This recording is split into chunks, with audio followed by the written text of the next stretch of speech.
ശ്രീനാരായണ ഗുരുദേവ തൃപ്പാദങ്ങളിൽ എൻ്റെ സാഷ്ടാംഗ പ്രണാമം. ശ്രീ മങ്ങാട് ബാലേന്ദ്രൻ സാറിൻ്റെ ഗുരുദേവ കഥാസാഗരം ഭാഗം 14 ആരോടും പറയാതെ. ഭാഗം 14 ആരോടും പറയാതെ ഇവിടെ ആരംഭിക്കുന്നു. നാണുവിന് സാധാരണ കുട്ടികൾക്കുള്ളതുപോലെയുള്ള കളിയും ചിരിയും ബഹളവും നിർബന്ധവും ഒന്നും ഉണ്ടായിരുന്നില്ല.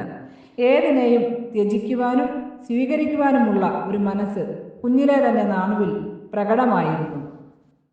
വയൽവാരത്തെ വലിയമ്മയുമായിട്ടാണ് നാണുവിന് വലിയ ചങ്ങാത്തമുണ്ടായിരുന്നത്. അവരാണ് രാമായണ കഥകളും മഹാഭാരത കഥകളും മറ്റു പുരാണ കഥകളുമൊക്കെ നാണുവിന് പറഞ്ഞു കൊടുത്തിരുന്നത്. ഒരു നാളിൽ ആ അമ്മൂമ്മ കടുത്ത ദീനം പിടിച്ച് കിടപ്പിലായി. കൃഷ്ണൻ വൈദ്യരും രാമൻ വൈദ്യരും മാറി മാറി ചികിത്സിച്ചെങ്കിലും രോഗം ഭേദമായില്ല. പ്രായാധിക്യവും രോഗവും ഒന്നിച്ചായപ്പോൾ അമ്മൂമ്മയുടെ ആരോഗ്യനില വളരെ മോശമായി വന്നു. മിണ്ടാതെയും അനങ്ങാതെയും കിടക്കുന്ന അമ്മൂമ്മയുടെ ദയനീയാവസ്ഥ കണ്ട് നാണു സങ്കടപ്പെട്ടു. കാഴ്ച മങ്ങിയ ആ കണ്ണുകളിലേക്ക് നോക്കിയിരുന്നപ്പോൾ നാണുവിൻ്റെ കണ്ണുകളും അശ്രുകണങ്ങൾ കൊണ്ട് മൂടപ്പെട്ടുപോയി.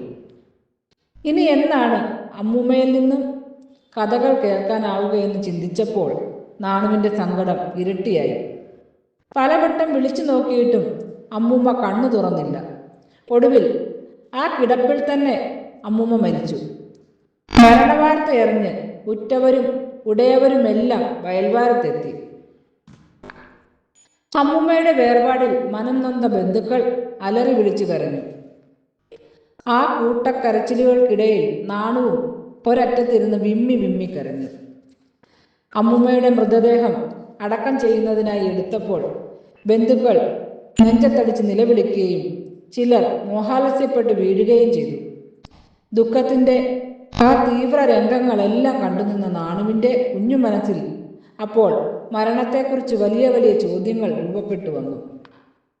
എന്താണ് ഈ മരണം? ഇന്നലെ വരെ ജീവിച്ചിരുന്ന അമ്മൂമ്മയുടെ ജീവൻ എവിടേക്കാണ് പോയി മറഞ്ഞത്? ആരാണ് ഇതെല്ലാം നിശ്ചയിക്കുന്നത്? ഇനി ഒരിക്കലും അമ്മൂമ്മയെ കാണാനാവില്ലെന്നോർത്തപ്പോൾ നാണു വീണ്ടും വിങ്ങിപ്പൊട്ടി. അടുത്ത ദിവസമായപ്പോൾ സങ്കടമൊക്കെ കുറേശ്ശെ മാറി ഓരോരുത്തരും ഓരോരോ കാര്യങ്ങളിൽ വ്യാപൃതരായി. സ്ത്രീകൾ അവിടെയുള്ളവർക്കൊക്കെ ഭക്ഷണമൊരുക്കുന്ന തിരക്കിലായിരുന്നു. പുരുഷന്മാർ നാട്ടുകാര്യങ്ങളും നാട്ടുവിശേഷങ്ങളും പങ്കുവച്ചിരുന്നു. കുട്ടികൾ മുറ്റത്തും പറമ്പിലുമായി പലതരം കളികളിലേർപ്പെട്ടു. 3-ാം ദിവസമായപ്പോഴേക്കും അമ്മൂമ്മയുടെ ദേഹവിയോഗം എല്ലാവരും മറന്ന മട്ടായി. മരണനാളിൽ നെഞ്ചത്തടിയും നിലവിളിയുമായി കഴിഞ്ഞവരെല്ലാം കളിയും ചിരിയുമായി. അവർ തമാശകൾ പറഞ്ഞു. അതെല്ലാം കണ്ടു നാണു ആശ്ചര്യപ്പെട്ടു. സങ്കടവും സന്തോഷവും എത്ര വേഗമാണ് മാറി മറിഞ്ഞു വരുന്നത്! ചിന്തയും ചോദ്യവുമായി നാണുവിൻ്റെ അകം പുകഞ്ഞു. അത് കനലോളമായപ്പോൾ ആരോടും ഒന്നും പറയാടാതെ നാണു എഴുന്നേറ്റ് വയൽവാരത്തു നിന്നും ഇറങ്ങി നടന്നു. മണക്കൽ ക്ഷേത്രത്തിന് പിന്നിലുള്ള കുറ്റിക്കാട്ടിലാണ് നാണു നടന്നെത്തിയത്. മനുഷ്യരാരും സാധാരണഗതിയിൽ കടന്നു ചെല്ലാത്ത ആ കുറ്റിക്കാടിനുള്ളിൽ ഒരിടത്ത് നാണു ചിന്തയിൽ മുഴുകിയിരിപ്പായി. ആ ഇരിപ്പിൽ നേരവും കാലവും പോയതറിഞ്ഞില്ല. അതിനിടയിൽ നാണുവിനെ കാണാനില്ലെന്ന വൃത്താന്തമറിഞ്ഞ് വയൽവാരത്തുള്ളവരെല്ലാം വിഷമത്തിലായി. സ്ത്രീകൾ കരഞ്ഞു വിളിച്ച് പ്രാർത്ഥിച്ചു. മുതിർന്നവരൊക്കെ ഓരോ വഴിക്കും അന്വേഷണവുമായി പാഞ്ഞു. മാടനാശാനും കുട്ടിയമ്മയും കൃഷ്ണൻ വൈദ്യരും നാണുവിൻ്റെ തിരോധാനത്തിൽ അത്യന്തം സങ്കടപ്പെട്ടു. എന്തു ചെയ്യണമെന്നറിയാതെ അവരെല്ലാം പകച്ചു നിന്നു. ഓരോ നിമിഷം വൈകുന്തോറും ആ പരിഭ്രമം ഏറിയേറി വന്നു. നാണുവിന് എന്തെങ്കിലും അപകടം പിണഞ്ഞിരിക്കുമോ? ചില ബന്ധുക്കളുടെ സംശയം ഇരട്ടിച്ചു. ശോകവും മൂകവുമായ അന്തരീക്ഷം വയൽവാരത്ത് തളം കെട്ടി. കുറച്ചു കഴിഞ്ഞപ്പോൾ കാട്ടിലേക്കൊരു കുട്ടി തനിയെ കയറിപ്പോകുന്നത് കണ്ടതായി വിറകുവെട്ടുകാരനായ ഒരാൾ വന്ന് പറഞ്ഞു. അത് കേട്ട കൃഷ്ണൻ വൈദ്യരും മാടനാശാനും മറ്റു ചിലരും ഉടനെ കാട്ടിലേക്കോടി. തിരച്ചിലിനിടയിൽ ഭഗവാൻ ബുദ്ധനെ പോലെ ഒരു മരച്ചുവട്ടിൽ ധ്യാനിച്ചുകൊണ്ടിരിക്കുന്ന നിലയിൽ നാണുവിനെ അവർ കണ്ടെത്തി. വിഷപ്പാമ്പുകളും കാട്ടുമൃഗങ്ങളും യഥേഷ്ടം ഭരിക്കുന്ന ആ കാട്ടിനുള്ളിൽ കണ്ണടച്ച് നിർഭയനായിരിക്കുന്ന നാണുവിനെ അവർ അമ്പരപ്പോടെ നോക്കി നിന്നു. നട്ടുച്ച നേരത്ത് പോലും അവിടെ എത്തുവാൻ ആളുകൾക്ക് ഭയമാണെന്നോർത്തപ്പോൾ മാടനാശാന്റെ നെഞ്ചു പിടഞ്ഞു.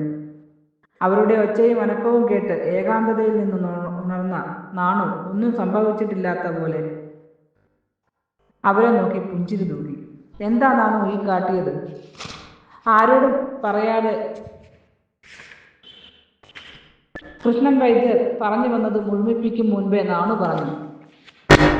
അമ്മൂമ്മയുടെ മരണത്തിൽ സങ്കടപ്പെട്ട് നെഞ്ചത്തടിച്ച് നിലവിളിച്ചവരൊക്കെ 2 ദിവസമായപ്പോൾ കളിച്ചും ചിരിച്ചും തമാശ പറഞ്ഞും സന്തോഷത്തോടെ ഇരിക്കുന്നത് ഞാൻ കണ്ടു. അമ്മൂമ്മയെ എല്ലാവരും വേഗം മറന്നില്ലേ? എനിക്കതിൽ വലിയ വ്യസനമുണ്ട്. അതുകൊണ്ടാണ് ഒറ്റയ്ക്കിരുന്ന് പ്രാർത്ഥിക്കാനായി ഞാൻ ഈ കാട്ടിലേക്ക് പോകുന്നത്. വൈദ്യർക്ക് പിന്നൊന്നും ചോദിക്കുവാനുണ്ടായില്ല. നാണുവിനെ കെട്ടിപ്പുണർന്നു. അവർ നാണുവിനെയും കൊണ്ട് വീട്ടിലെത്തി. അതോടെ എല്ലാവർക്കും സമാധാനമായി. പാഹി പാഹി പരമാനന്ദ പ്രഭോ, പാഹി മാം ഗുരുനാരായണ പ്രഭോ, പാഹി മാം ബ്രഹ്മജ്ഞാന സ്വരൂപനാം ശ്രീനാരായണ മൂർത്തേ മഹാഗുരു.